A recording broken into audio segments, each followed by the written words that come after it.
తెలియజేసుకుంటున్నాం. ప్రకటన 7వ అధ్యాయం 17వ వచనం చదవండి బిగ్గరగా ఎవరైనా. ఏలైనగా సింహాసన మధ్యమందుండు గొర్రె పిల్ల వారికి కాపరి అయి జీవ జలముల బొగ్గల యొద్దకు వారిని నడిపించును. దేవుడే వారి కనుల నుండి ప్రతి బాష్ప బిందువును తుడిచివేయును. ప్రతి బాష్ప బిందువు, ప్రతి కన్నీరు ఎట్లా కాపరి అయి, ఎట్లా అంట చెప్పండి, కాపరిలాగా ఉండి ఏలైనగా సింహాసన మధ్యమందుండు, సింహాసనంలో మధ్యలో ఆసీనుడిగా ఉండి గొర్రె పిల్ల వారికి కాపరి అయి జీవజలముల బొగ్గల యొద్దకు. జీవజలముల బొగ్గలంటే చెప్పండి, జీవజలముల బొగ్గలంటే ఆ రోజు ఆది కాలంలో కూడా దేవుడు జీవజల వృక్షాలను నిర్మించాడు. జీవజల తోట, ఆ జీవజల తోటలో పారే నీళ్లు కూడా ఒక నదిని కూడా పెట్టాడు. అదమ్మా ఇదిగో ఇదంతా నీకే, ఈ జీవజల వృక్షాలు నీకే, లేకపోతే ఈ చెట్లు నీకే, ఈ నది నీకే, ఈ తోట మొత్తం నీకే. కానీ ఒక ఆజ్ఞ నీకు, ఏంటిది ఆజ్ఞ? ఆ చెట్టు మాత్రం పండ్లు తినవద్దు. ఒకప్పుడు నువ్వు నేను ఈ జీవజల వృక్షాలను పోగొట్టుకున్నాం, ఈ జీవజలపు భాగ్యాన్ని పోగొట్టుకున్నాం. ఎందుకంటే ఆదాము ద్వారా, ఆదామేమో తినొద్దన్న పండు తిన్నాడు, అవ్వ కూడా తినదే, అపవాది మోసం చేసిందనే, అపవాది మాయపడ్డ వాళ్ళు అపవాదికి లోబడ్డారు. ఒక్కసారి ఆ జీవజలపు బొగ్గ నుంచి, జీవజలపు తోట నుంచి, జీవజలపు వృక్షం నుంచి గెంటి వేయబడ్డారు. ఆ రోజే దేవుడు ఒక జంతు చర్మాన్ని తీసి వాళ్ళకు కప్పాడు. ఆ రోజే ఒక జంతువు బలైంది వారి కొరకు. పూర్వపు ఆదాము అవల కొరకు ఒక జంతువు బలైంది ఆ రోజు. కానీ యేసుక్రీస్తు కడపటి ఆదాముగా వచ్చి ఆయన అంతటా ఆయనే బలై ఈరోజు గెంటి వేయబడిన మనల్ని, గెంటి వేయబడిన తోటలో నుంచి వెళ్ళగొట్టబడిన నిన్ను నన్ను ప్రపంచం అంతా ఆయన మరలా కడపడి ఆదాముగా ఈ లోకంలోకి వచ్చి తన ప్రాణాన్ని అర్పించి మళ్ళా జీవజల బొగ్గలోకి తీసుకెళ్ళాడు. అది గొప్పతనం. అందుకనే ఈ వాగ్దానం గొర్రె పిల్ల కాపరి జీవజల బొగ్గలకు వారిని నడిపించును. ప్రతి బాష్ప బిందువును కడపడి ఆదాముగా ఈ లోకానికి వచ్చాడు. నీ కొరకు నా కొరకు ప్రాణం పెట్టాడు. ఆయన ప్రతి కన్నీటి బిందువును తుడిచాడు. మరలా పోగొట్టుకున్న దాన్ని మరలా ఇచ్చాడు. ఆ రోజు కంటే రెట్టింపు ఆశలు. ఆ రోజేమో ఈ లోకంలో ఉన్న జీవజల వృక్షాలయ్యి, ఈ లోకంలో ఉన్న జీవజల బొగ్గలు. కానీ నీకు నాకైతే అంతకంటే రెట్టింపు, అందుకంటే గొప్పదైన పరలోక రాజ్యం. ప్రతి బాష్ప బిందువును తుడిచి చెప్పండి ఆ పరలోక రాజ్యానికి మరలా తీసుకెళ్ళి ఆ జీవజల బొగ్గల దగ్గరికి, జీవజల వృక్షాల దగ్గరికి, ఆ పరలోక రాజ్యంలోకి, యుగయుగాలు నివసించే ఆ నిత్య రాజ్యంలోకి నిన్ను నడిపించడానికి ఆయన ఎట్లా వచ్చాడంటే కాపరి అయి. ఎట్లా వచ్చాడు చెప్పండి? కాపరి లాగా వచ్చాడు. ఆయన గొర్రె పిల్ల కాపరి లాగా వచ్చాడు. గొర్రె పిల్లగా ఈ లోకానికి వచ్చాడు. ఆయన ఏ రకాల గొర్రె పిల్లగా ఈ లోకానికి వచ్చాడో కొన్ని క్లుప్త విషయాలు చూసుకుని మనం ఆరాధనలో ప్రవేశిద్దాం. మొదటిగా ఆ గొర్రె పిల్ల ఎవరు? ఆ గొర్రె పిల్ల ఎట్లా వచ్చాడు? రెండు ప్రశ్నలు. ఆ గొర్రె పిల్ల ఎవరు, ఎట్లా వచ్చాడు చూద్దాం. మొదలుగా ఆ గొర్రె పిల్ల ఎవరంటే యేసుక్రీస్తే. అది మనకి తెలిసిన సత్యమే. మరి ఎట్లా వచ్చాడు ఈ లోకంలోకి? యోహాను సువార్త 1:29 చదవండి. యోహాను సువార్త 1:29. మరునాడు యోహాను యేసు తన యొద్దకు రాగా చూచి, ఇదిగో లోక పాపమును మోసుకొని పోవు దేవుని గొర్రె పిల్ల. చెప్పండి ఎట్లా వచ్చిందంట ఆయన? లోక పాపాన్ని మోసుకొని పోయే దేవుని గొర్రె పిల్లగా వచ్చాడు. ఒకటది ఆ గొర్రె పిల్ల ఎవరంటే యేసుక్రీస్తే. ఆ గొర్రె పిల్ల ఎవరంటే యేసుక్రీస్తే. ఎట్లా వచ్చాడంటే లోక పాపాన్ని మోసుకొని పోయే దేవుని గొర్రె పిల్లగా వచ్చాడు. ఈరోజు నీ పాపం నా పాపమే కాదు, ప్రపంచ మానవుల పాపాలని మోసుకొని పోయే గొర్రె పిల్లగా ఎక్కడ మోసాడు చెప్పండి? ఆ గొర్రె పిల్ల ఆ పాపాలన్నీ ఎక్కడ మోసాడంటే సిలువలో, మురాలు మీద. 1 పేతురు 2వ అధ్యాయం చదవడమంట. 1 పేతురు 2వ అధ్యాయం, 1 పేతురు 2వ అధ్యాయం 24వ వచనం. 1 పేతురు 2వ అధ్యాయం, మనము పాపముల విషయమై చనిపోయి నీతి విషయమై జీవించినట్లు ఆయన తానే తన శరీరమందు మన పాపములను రాళ్ళ మీద మోసుకొనెను.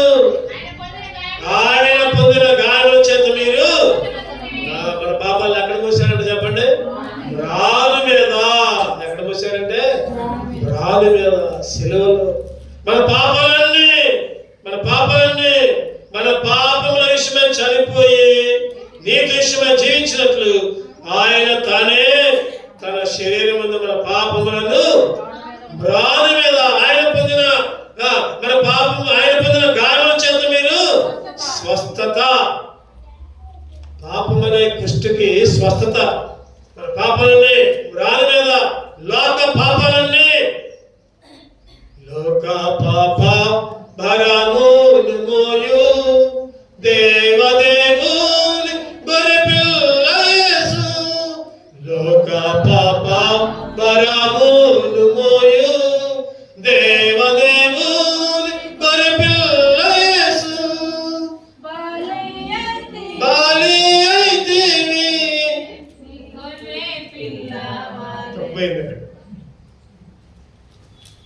ఆ రోజు లోక పాపాలన్నీ మోసుకొని పోయాడు. లోక పాపాలన్నీ బలి అయ్యాడు ఆయన. మన కొరకు, నీ కొరకు, నా కొరకు ఆయన రక్తాన్ని, పవిత్రమైన రక్తాన్ని చెందించాడు. ఆ గొర్రె పిల్ల రక్తములు, ఏ గొర్రె పిల్ల అంటే లోక పాప భారాలు. ఏ పాప భారాలని? ఆ లోకంలో ఎవరున్నావు చెప్పండి? నువ్వున్నావు, నేనున్నావు. ఈరోజు అందరం కూడా ఉన్నాం. ఆ రోజు అందరి కొరకే యేసుక్రీస్తు లోకంలోకి వచ్చాడు, తన ప్రాణాన్ని అర్పించడానికి వచ్చాడు. అందుకే దేవుని స్తుతించు ప్రభువా, మా పాపాలన్నీ ఆ రోజైతే పోగొట్టుకున్నాం. ఆయన ఏదైనా తోటలో అన్ని పోగొట్టుకున్నాం. జీవజల బొగ్గ పోయింది, జీవజల వృక్షం పోయింది, జీవజల తోట పోయింది, ఆ పారే నది పోయింది. ఇప్పుడైతే అంతకంటే శ్రేష్టమైన పరలోక రాజ్యం జీవజలపు బొగ్గలు ఇచ్చావయ్యా, ఆరాధించాలి. మొదటిగా లోక పాపాన్ని మోసుకొని పోయే దేవుని గొర్రె పిల్లగా వచ్చాడు. రెండవది చూద్దారండి, యెషయా గ్రంథం 53:7 వచ్చాడు. యెషయా గ్రంథం 53:7. అతడు దౌర్జన్యమునందును బాధింపబడినను అతడు నోరు తెరవలేదు. వదకు తేబడు గొర్రెపిల్లయు బొచ్చు కత్తిరించు అనేది గొర్రెయు మౌనముగా ఉండినట్లు అతడు నోరు తెరవలేదు. మౌనంగా ఉన్న గొర్రెపిల్ల. రెండోదిగా ఏ గొర్రెపిల్ల అంటే మౌనంగా ఉన్న గొర్రెపిల్ల. ఒకటోదేమో చెప్పండి, లోక పాపాన్ని మోసుకొని పోయే గొర్రెపిల్ల. నా పాపాన్ని, లోకాన్ని పక్కన పెడదాం, నా పాపాన్ని మోసుకొని పోయే గొర్రెపిల్లగా వచ్చాడు. రెండవదిగా మౌనముగా ఉన్న గొర్రెపిల్ల. ఏ మాత్రం కూడా మౌనంగా ఉన్నాడు. ఏ మాత్రం కూడా నోరు తెరవలేదంట. నోరు తెరవల. ఒక కోడిని కోసినప్పుడు కూడా కోడి నోరు తెలిసిద్దా తెరవదా? ఒక మేకను కోసినప్పుడు కూడా మేక. కానీ యేసుక్రీస్తు మాత్రం ఏ మాత్రం కూడా నోరు తెరవదు. పిలాతు దగ్గర పోయితే పిలాతు ఎన్నో ప్రశ్నలు అడిగాడు. నువ్వు రాజువా? నువ్వు అన్నట్టే. ఇకంతే ఒకే ఒక మాట, నువ్వు యూదుల రాజువా? నువ్వు అన్నట్టే. నీ రాజ్యం లోక రాజ్యంలో ఉంటుంది కాదు, నా రాజ్యం. ఒకవేళ నా రాజ్యం కూడా అటువంటిది అయితే నన్ను బంధిస్తే ఎవరో ఒకళ్ళు వచ్చిన వాళ్ళు కొట్టేవాళ్ళే. నాది భూ సంబంధమైన రాజ్య. యోహాను సువార్తలు చూడండి. యోహాను సువార్తలో, లోక సువార్తలు ఉంటాయి, యోహాను సువార్తలు ఉంటాయి ఈ మాటలు. యోహాను సువార్త 19వ అధ్యాయం 10వ వచనం. యోహాను సువార్త 19:10. కనుక పిలాతు నాతో మాట్లాడవా? నిన్ను విడుదల చేయుటకు నాకు అధికారం కలదనియు నిన్ను సిలువ వేయుటకు నాకు అధికారం కాదని నీ వెరుగువా అది ఆయనతో అనెను. అందుకు యేసు, పైనుండి నీకు ఇవ్వబడి ఉంటే తప్ప నా మీద నీకు ఏ అధికారము పైనుంచి ఇస్తేనే తప్ప. పై వచ్చినాలన్నీ చదువుకుంటే కొట్టినా మాట్లాడాలా, తిట్టినా మాట్లాడాలా, ఏం చేసినా మాట్లాడాలా, గుద్దినా మాట్లాడాలా, ఉమ్మేసినా మాట్లాడాలా, ఏమి చేసినా మాట్లాడాలి. ఎందుకంటే అది మౌనముగా ఉన్న గొర్రె పిల్ల. మౌనముగా ఉన్న ఈరోజు నీ కొరకు నా కొరకు ఆ మౌనముగా ఉన్న గొర్రె పిల్లగా ఈ లోకానికి వచ్చాడు. ఈరోజు ఆయన పొందిన దెబ్బల ద్వారా ఏం కలిగింది చెప్పండి? స్వస్థత కలిగింది. ఆ మౌనముగా ఉన్న గొర్రె పిల్ల ఆ పై వచనంలో కూడా చూస్తే ఎంత అడిగినా కూడా లోకాసువార్తలో ఇంకో మాట రాయబడుతుంది. లోకాసువార్తలో రాయబడుతుంది ఎన్నో అధ్యాయం చూద్దామండి. లోకాసువార్తలో కూడా ఆ పిలాతు అడుగుతుంటే చెప్తా ఉంటాడు.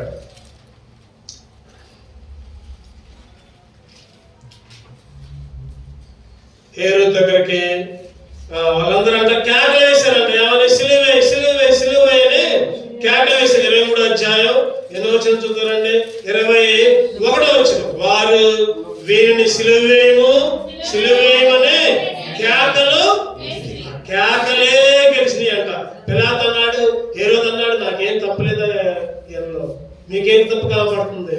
ఆ బరబ్బాని ఎట్లా వదిలేమన్నారు? వాడు దుర్మార్గుడు, పాపి, ఎన్నో నరాచం చేసిండు, ఎంతో మందిని ఆడవాళ్ళని చేర్చిండు, అటువంటి వదిలిపెట్టండి అంటే వీళ్ళందరూ ఉన్నారు కదా, బరబ్బానే వదిలిపెట్టు, యేసుని మాత్రం సిలువే. కేకలే గెలిచినాక 24వ వచనంలో 23 చివరిలో వారి కేకలే. ఈరోజు మౌనముగా ఏ మాత్రం కూడా మాట్లాడాలి, ఏ మాత్రం కూడా. అందుకనే ఆయన మౌనముగా ఉన్న గొర్రె పిల్ల. పాపము కపటంబు లేదు ప్రభునందు మౌనము వహించే మనకై. పాపము కపటంబు లేదు ప్రభునందు మౌనము వహించే మనకై. తాను పొందిన దెబ్బల ద్వారా స్వస్థత కలిగే మనకు. తాను పొందిన దెబ్బల ద్వారా స్వస్థత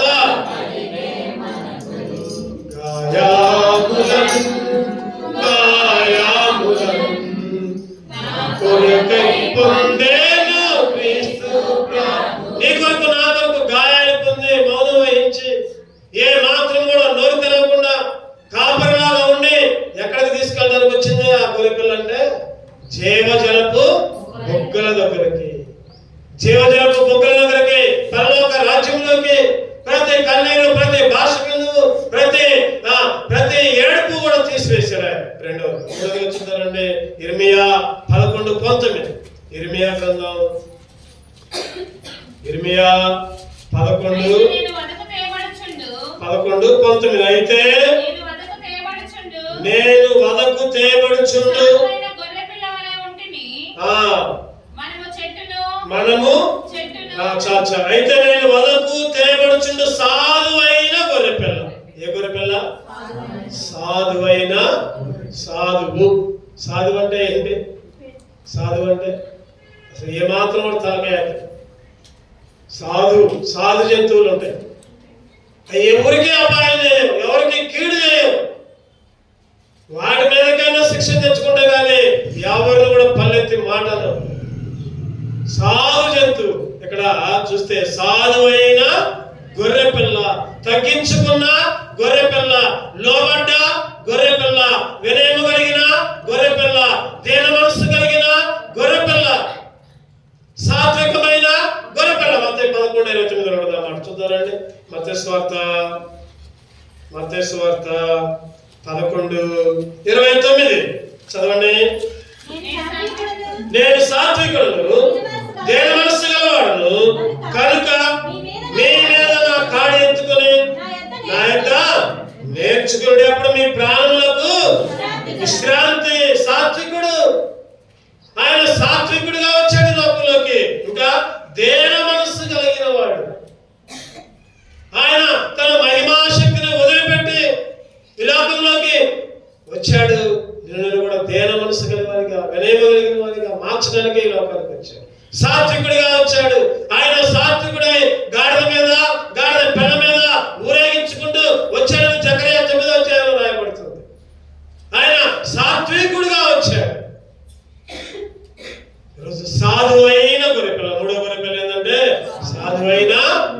ఆయన సాత్వికుడిగా సాధువుగా వచ్చాడు. అందుకనే తను తానే రిక్తుడిగా చేసుకున్నాడు. ఫిలిప్పీ 2వ అధ్యాయం ప్రకారం ఆ పరలోక సింహాసనం మీద కూర్చునే భాగ్యాన్ని వదిలిపెట్టి చదవనమాట.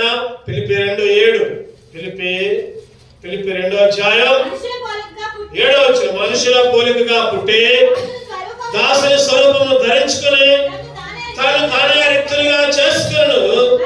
మరియు ఆయన ఆకారమందు మనుషులుగా కనబడి మరణము పొందినంతగా అనగా శిలువను పొందినంతగా విధేయత చూపినవాడై తను తాను.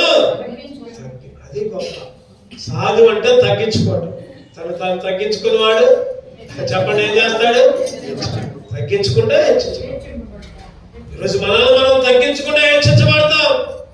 మనల్ని మనం హెచ్చించుకుంటే దేవుడు ఏం చేస్తాడు చెప్పండి? తగ్గిస్తున్నాడు. ఈరోజు నేను దేంట్లో హెచ్చించుకున్నాను అనుకోండి, నేనే పలానా విషయంలో గర్వం వచ్చింది అనుకోండి, పలానా విషయంలో దేవుడికి ఇష్టం లేకుండా ఉన్నాను అనుకోండి, దేవుడు ఏం చేస్తాడంటే అధపాతాళానికి నొక్కేస్తాడు. ఈరోజు నేనే కాదు, ఎవరైనా సరే, ఎవరైనా హెచ్చించుకుంటే ఏ విషయంలో నేనే గొప్ప అని అనుకుంటే, నేనే గొప్ప అనుకుంది ఎవరు చెప్పండి? తొక్కేశాడు. ఎవరు? ఇంకా చెప్పట్లా. లూసిఫర్ నేనే గొప్ప, నేను ఆయన సమానమేగా, నాతో పాటేగా, నేను ఒక దేవదూతనే, ఆయన ఒక దూతలు అంటాడు. ఏంటి ఆయన నాలో గొప్పతనం? మనసులో అనుకుందంట. అది లూసిఫర్ మనసున గర్వించింది. వెంటనే ఆ లూసిఫర్ కూడా కొంతమంది సపోర్ట్ చేశారు. ఆయనకు యేసు కంటే నువ్వు కూడా గొప్పోడివే, నీతో పాటుడేగా యేసు, అదే యేసు, నువ్వు లూసిఫర్, ఇద్దరు గొప్పలే, ఇద్దరు కెరూబులే, ఇద్దరు దూతలే, ఏంటి గొప్ప అని లూసిఫర్ కూడా కొంతమంది సపోర్ట్ చేశారు. చూద్దాం ఈ రోజుల్లో ఎట్లా ఉంటుందంటే సైతాన్ని కూడా సపోర్ట్ చేసే వాళ్ళు ఉంటారు, వ్యతిరేకంగా మాట్లాడే వాళ్ళు కూడా సపోర్ట్ చేస్తారు, అన్యాయంగా మాట్లాడే వాళ్ళు కూడా సపోర్ట్ చేస్తారు. అంతే, వాళ్ళదే కరెక్ట్, వాళ్ళదే తప్పు. లూసిఫర్ కూడా సపోర్ట్ చేస్తే లూసిఫర్ సపోర్ట్ చేసిన దూతలు అందరినీ ఏం చేశాడు? దేవుడు తొక్కేశాడు, కిందకి అగాధంలో తొక్కేశాడు. వాడి బాధ ఏంటంటే, అయ్యో నేనే, నా దూతలే ఉన్నారే, ఈ జనాలు కూడా నాతో పాటు నరకానికి తీసుకుపోదామని వాడి ప్రపంచమంతా గర్జించే సింహం వలె తిరుగుతూ ఉన్నాడు. ఎవరిని మింగదనా? అదేమో వాడి దూతలకి ఆ పాతాలు, ఒక మాట చెప్పాలంటే ఆ పాతాలు మనకు కాదు అసలు, సైతాను సంబంధమైన దూతలకి. ఆడేం చేస్తుందంటే, మేము ఒక్కలమే పోయేది, వాళ్ళని కూడా తీసుకుపోదాం, వాళ్ళని కూడా లాక్కుపోదాం. ఒకడంట సేవపుట్లో సేవ పెట్టిందంట. 7 ఉన్నారంట బయట, ఒకడు పోయి సేవపుట్లో సేవ పెట్టిందంట. ఆ సేవ మొత్తం కుట్టి అంట బాగా చేయి పెట్టేసరికి వాడు ఏడవట్ల చెయ్యి బయటికి తీసి, అబ్బా భలే తీయకుందిరా అన్నాడంట. చెప్పండి, చెప్పన్నాడు, అబ్బా భలే తీయకుందిరా, చెయ్యి పెట్టంటారా మీరు కూడా అన్నాడు. ఒక్కొక్కడు పోయి పెట్టిండంట. ఒక్కొక్కడు పెట్టి ఇంకోటి పెట్టి, అరే నిజంగానే నా తీయకుందిరని పక్కకు వచ్చి అంటున్నంట, అరే ఏందిరా తీయకుందాను కుట్నీకారంటే, అరే నా కుట్ని మరి వాళ్ళకు కూడా కొట్టాలిగా. చెప్పండి, మిగిలిన వాళ్ళు కూడా కుట్టాలిగా, అప్పుడే నాకు సంతోషం. అందుకనే వాళ్ళు కూడా కుట్టాలంటే ఏమని చెప్పాలి? కుట్టిన ఏం చెప్తే వాళ్ళు ఎందుకు పెడతారు? అందుకనే తీయకుందిరా, భలే కుందిరా అని చెప్పి అందుకనే అందరూ వెళ్ళి పెట్టారు, అందరూ కుట్టించుకోవాలి. సైతాను గాడు కూడా అదే చేసి, వాడు పాతాళంలోకి పోవడమే కాకుండా వాడితో పాటు నిన్ను వాడు లాక్కోవాలని ఈ ఆశలో, లోకంలో ఉన్న ఆశలన్నీ చూపిస్తున్నాడు. లోకంలో ఉన్న మాయ, అబద్ధం, దొంగతనం, మాయ, మోసం, పాపం, క్షణిక ఆవేశం, క్షణిక సుఖం, వీటన్నిటిని ఎరగా వేసి, ఒక ఎరనేసి ఎట్లయితే చేపలు లాగుతాము, సైతాన్ని కూడా ఒక ఎర వేసి అందరిని కూడా లాగుతుండు మనుషుల్ని. అది ఆ పాతాళం యొక్క ఉద్దేశం. అటువంటి స్థితిలో దేవుడు ఎట్లా వచ్చాడంటే, లోక పాపాన్ని మోసుకునే గొర్రెగా వచ్చాడు. రెండవదిగా మౌనముగా ఉన్న గొర్రె పిల్లగా వచ్చాడు. మూడవదిగా సాధువైన రిక్తుడిగా తను తాను తగ్గించుకుని రిక్తుడిగా జీరోగా చేసుకో. ఆయన హీరో లెక్కైతే ఆయన హీరో, ఆ హీరోలా జీరోగా చేసుకుని వచ్చాడు.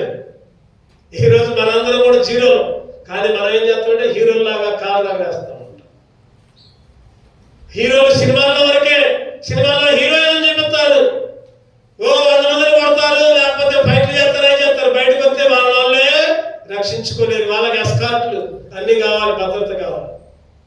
ఈ మధ్య హీరోలు హీరోయిన్లు బయటకు వస్తుంటే అభిమానులు ఏం చేస్తారంటే నెట్టేస్తున్నారు, వాళ్ళ మీద పడి వాళ్ళు కింద పడేస్తున్నారు. కొన్ని సమయంలో ఈ మధ్య చూసాము. ఈరోజు నీ జీవితంలో నా జీవితంలో ఒక హీరోగా వచ్చాడు ఆయన. ఎట్లా వచ్చాడంటే హీరో ఎట్లా అంటే తను తగ్గించుకోవడం ద్వారా, జీరోగా చేసుకోవడం ద్వారా, రిక్తుడిగా ఉంచుకోవడం ద్వారా సాధువైన గొర్రెపిల్లగా వచ్చాడు. అందుకే దేవుని స్తుతించాలి. ప్రభా, జీవజలపు బుగ్గల దగ్గర తీసుకొని పోయావు, ప్రతి భాష మీద తొలగించావు, ఆ పరలోక రాజ్యంలో ఉంచావు, గొర్రెల కాపరిగా వచ్చావు. లోక పాపాన్ని కాదు నాయన, నా పాపాన్నే మోసావు. మౌనంగా ఉన్న గొర్రెపిల్లగా వచ్చావు, సాధువైన గొర్రెపిల్లగా వచ్చావు. 4 చూద్దారండి. ప్రకటన 5వ అధ్యాయం 6వ వచనం. ప్రకటన 5:6.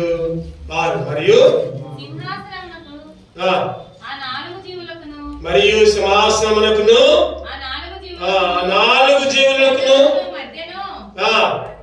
వధింపబడినట్లున్న గొర్రెపిల్ల నిలిచినుట. ఏ గొర్రెపిల్ల అంటే చెప్పండి? వధించబడిన గొర్రెపిల్ల, వధించబడిన గొర్రెపిల్ల, నరికి వేయబడిన గొర్రెపిల్ల, ప్రాణం అర్పించబడిన గొర్రెపిల్ల, రక్తము చిందించిన గొర్రెపిల్ల.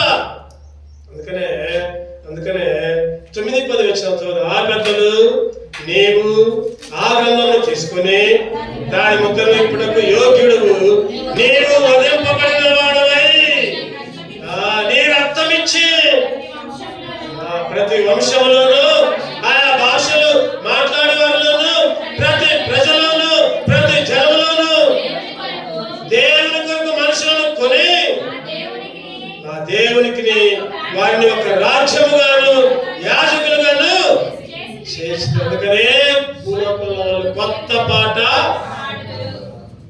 వధించబడిన గొర్రెపిల్ల రక్తమిచ్చి, చెప్పండి ఏం చేశాడు చెప్పండి? రక్తమిచ్చి నీ కొరకు, నా కొరకు, నీ రక్తం కార్చాలి, నా రక్తం కార్చాలి. నువ్వు నేను ఆ శాపాలను అనుభవించాలి. మన శాపాలన్నీ ఆయన మీద వేసుకున్నాడు, మన పాపాలన్నీ ఆయన మీద వేసుకున్నాడు. మన పాపాల కొరకే మనకు రావాల్సిన శిక్ష ఆయన మీద భరించాడు. గలతీయులకు రాసిన పత్రిక 3 గలతీయులకు రాసిన పత్రిక 3వ అధ్యాయం 13-14 చివరి భాగం చదవండి. ఆత్మ కూర్చిన వాగ్దానము విశ్వాసంలో మనకు లభించినట్లు అబ్రహాము పొందిన ఆశీర్వచనము క్రీస్తు యేసు ద్వారా అన్యజనులకు కలుగుటకై క్రీస్తు మన కోసం శాపమై మనలను ధర్మశాస్త్రం యొక్క శాపం నుండి ఇందులో గురించి రాళ్ళ మీద వేలాడిన ప్రతివాడు, రాళ్ళ మీద వేలాడి శాపగ్రస్తుడుగా. ఈరోజు శాపగ్రస్తుడు ఎవరంటే నువ్వు నేనే, మనమే శాపగ్రస్తులం. ఈ శాపగ్రస్తులను విడిపించడానికి ఆయనే రాళ్ళ మీద వేలాడి రక్తాన్ని కాచి విలువైన రక్తంతో ప్రతి జనములోను, ప్రతి వంశములోను, ప్రతి తెగలోను, ప్రతి ప్రాంతంలోను మనుషులు కొనుక్కొని, రక్తంతో కొనుక్కొని, చెప్పండి 4వది ఎట్లా వచ్చారంటే వధింపబడిన ఆ జీవజల బుగ్గల దగ్గర తీసుకొని పోవడానికి, ఆ పరలోక రాజ్యంలోకి తీసుకొని పోవడానికి, ఏడుపు లేని, చీకటి లేని, రోగము లేని, మరణము లేని, బాష్ప బిందువును తుడిచివేసే స్థలం, అక్కడికి నిన్ను నన్ను కూడా తీసుకొని పోవడానికి వధించబడిన గొర్రెపిల్లగా వచ్చాడు. చూద్దాం చివరిగా ఇంకెట్లా వచ్చాడంటే ప్రకటన మనం చదువుకున్న భాగమే 7వ అధ్యాయం 17వ వచనం. ఎలయనగా సింహాసన మధ్యమందున్న గొర్రెపిల్ల వారికి కాపరి అయి జీవ జలముల బుగ్గల యొద్దకు వారిని నడిపించిన దేవుడే వారి కళ్ళ నుండి ప్రతి బాష్ప బిందువును తుడిచేస్తాడు. జీవజల బుగ్గల యొద్దకు వారిని నడిపించిండు. ఎట్లా నడిపించిందంటే కాపరి అయి. చెప్పండి ఎట్లా? కాపరి అయి. అందుకనే దావీదు గారు అంటున్నారు ఏమని? యెహోవా నా కాపరి, యెహోవా నా కాపరి, నాకు లేమి లేదు.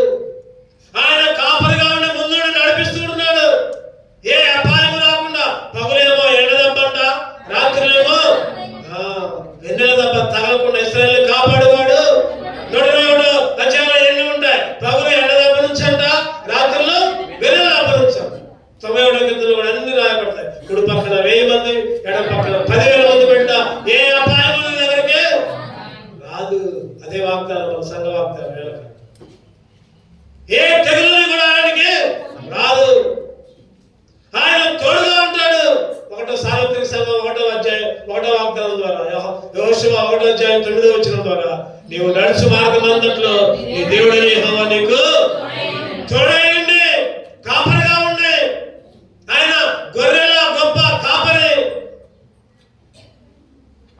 ఈరోజు కాపరిగా ఉండి ఎట్లా చెప్పండి? యోహాను సువార్త 10వ అధ్యాయం చూద్దాం, 28-29 వచ్చిన యోహాను సువార్త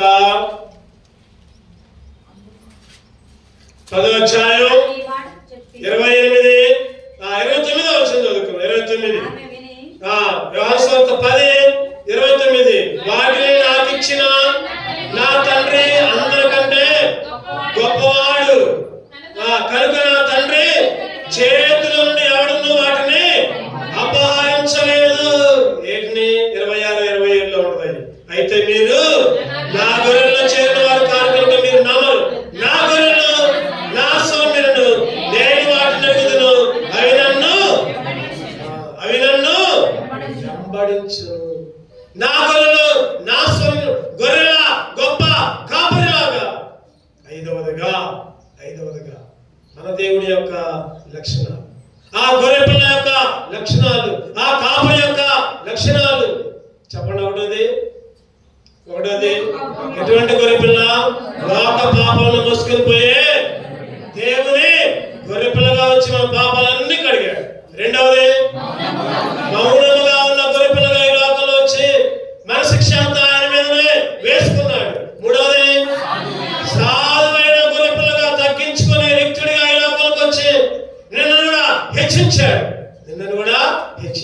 నాలుగవదిగా వధించబడిన గొర్రె పిల్లగా వచ్చి రక్తాన్ని చిందించి నాయన కొరకు జనాల నిన్ను కొనుక్కున్నాడు.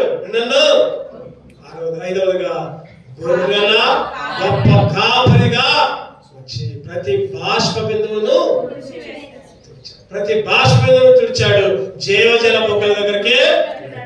అందుకనే ఆ గొర్రెల గొప్ప కాపరి, గొర్రెల గొప్ప కాపరి యేసు, మంద కొరకు ప్రాణం పెట్టిన నా యేసు. గొర్రెల గొప్ప కాపరి నా యేసు, మంద కొరకు ప్రాణం పెట్టిన నా యేసు. మంచి కాపరి, ప్రధాన కాపరి, ప్రేమ కాపరి, నిత్య కాపరి. మంచి కాపరి, ప్రధాన కాపరి, ప్రేమ కాపరి, నా నిత్య కాపరి. గొర్రెల గొప్ప కాపరి నా యేసు, మంద కొరకు ప్రాణం పెట్టిన. కాపరి లేని గొర్రెల్లాగా తిరుగుతున్న నిన్ను నన్ను ఆయన తన మందలో చేర్చుకొని నీ కొరకు నా కొరకు తన ప్రాణాలే పెట్టి ఈరోజు జీవజల బొక్కల్లోకి నడిపించాడు. అందుకే ఆరాధించాలి. ఇటువంటి 5 అంతల ఆరాధన చేసే బిడ్డగా దేవుడు మనం నడిపించిన కాక మళ్ళీ ఒకసారి వాగ్దానం చదువుకుందాం. మళ్ళీ ఒకసారి వాగ్దానం. ప్రకటన 17:7. ప్రకటన 7:17. ఏలైనగా అందరూ కలిసి చదువుకున్నాం. సింహాసనం మధ్య మందుండు గొర్రె పిల్ల వారి కాపరి జీవజలముల బొక్కల యొద్దకు వారిని నడిపించే దేవుడే. ప్రతి బాష్ప బిందువును కాపరిగా వచ్చి జీవజల బొక్కలకు నడిపించి ప్రతి బాష్ప బిందువును తుడిచావయ్యా. అటువంటి ఆరాధన చేసే బిడ్డలకు దేవుడు మనల్ని నడిపించును గాక. ఆమేన్. 2 పడదాం, ఒక పాట పాడుకుందాం.